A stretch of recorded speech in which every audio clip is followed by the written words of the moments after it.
বিবাহপাশত আবদ্ধ হ'ল অসমৰ জনপ্ৰিয় অভিনেত্ৰীগৰাকী।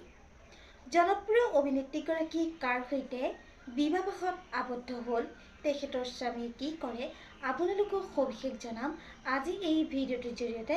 গতিকে ভিডিঅ'টো অলপ স্কিপ নকৰাকৈ শেষলৈকে চাই থাকিব। নমস্কাৰ বন্ধু বান্ধৱীসকল, আপোনালোক সকলোকে স্বাগতম জনাইছোঁ মই প্ৰতীক্ষাই SP নিউজ আছামিজৰ অন্য এটি নতুন ভিডিঅ'লৈ আপোনালোকৰ বাবে লৈ আহিছোঁ পুনৰ এটি নতুন ভিডিঅ'টো সকলোৱে আদৰি ল'ব বুলি আশা কৰিছোঁ।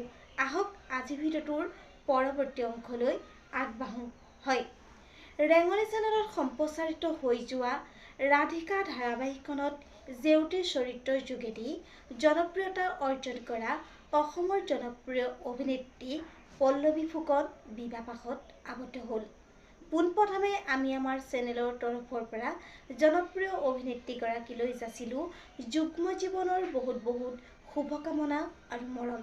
হয়, জনপ্ৰিয় অভিনেত্ৰীগৰাকী এই ভাল খবৰটো পাই সঁচাকৈ বহুত বেছি ভাল লাগিলে। আপোনালোকেও আশীৰ্বাদ কৰিব তেখেতৰ যুগ্ম জীৱন যেন সুখৰ হয়। আজিলৈ ভিডিঅ'টো আছিল ইমানখিনিয়েই।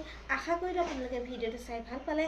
তেন্তে ভিডিঅ'টোত এটা লাইক কৰিব, কমেণ্ট কৰিব, শ্বেয়াৰ কৰিব, লগতে চেনেলটো ছাবস্ক্ৰাইব কৰি কাষতে থকা বেল আইকনটো প্ৰেছ কৰি অল কৰি দিবলৈ নেপাহৰিব। ধন্যবাদ।